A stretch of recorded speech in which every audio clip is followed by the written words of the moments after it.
having set a red line on the further big use of chemical weapons, I think it would be wrong if America was to step back and, having set that red line, to do nothing. I think that would send an appalling signal to President Assad and also to dictators elsewhere. As I say, the House of Commons decision, as I interpret it, is that there should be no British involvement in that military action, and I respect that. But the world does need to respond strongly, and I won't stop making that argument. But your government has tended to sound like it's blaming Ed Miliband.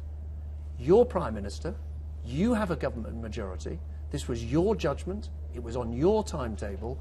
Do you not have to take some personal responsibility for the failure to do what you believe in more than anybody else? I take full and personal responsibility for the decision to recall Parliament, for the decision to take a strong and principled stand against the gassing of children in Syria, and I take full responsibility for putting forward as generous a motion as I could to bring as many people with me as I could. And responsibility for not getting a majority even on your own side? Of course I take responsibility for that, and everyone who voted has to live with the way that they voted. So it's not Ed Miliband's fault, forgive me. My only regret about what happened last week is that, having produced a motion in Parliament that was clear about going to the UN, that was clear about listening to the weapons inspectors, that was clear about having another vote before military action, all things that the opposition asked for, that even in spite of that, in my view, they chose the easy and the political path, not the right and the difficult path.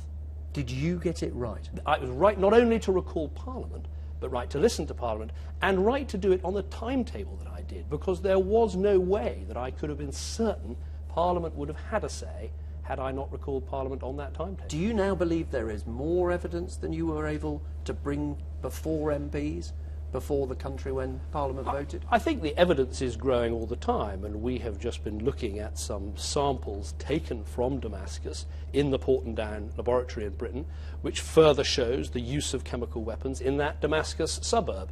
But I believe last Thursday, when I look at what the Joint Intelligence Committee, an independent body as it were, was advising ministers and Parliament, that they were certain a chemical weapons attack had took place.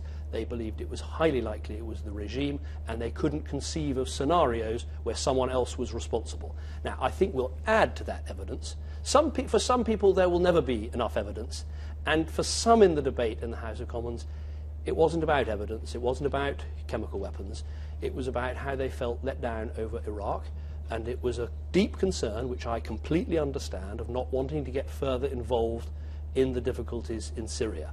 My view is we have to look at chemical weapons as something different, as something awful. Those pictures of children being gassed on our television screens are something the world must not turn away from.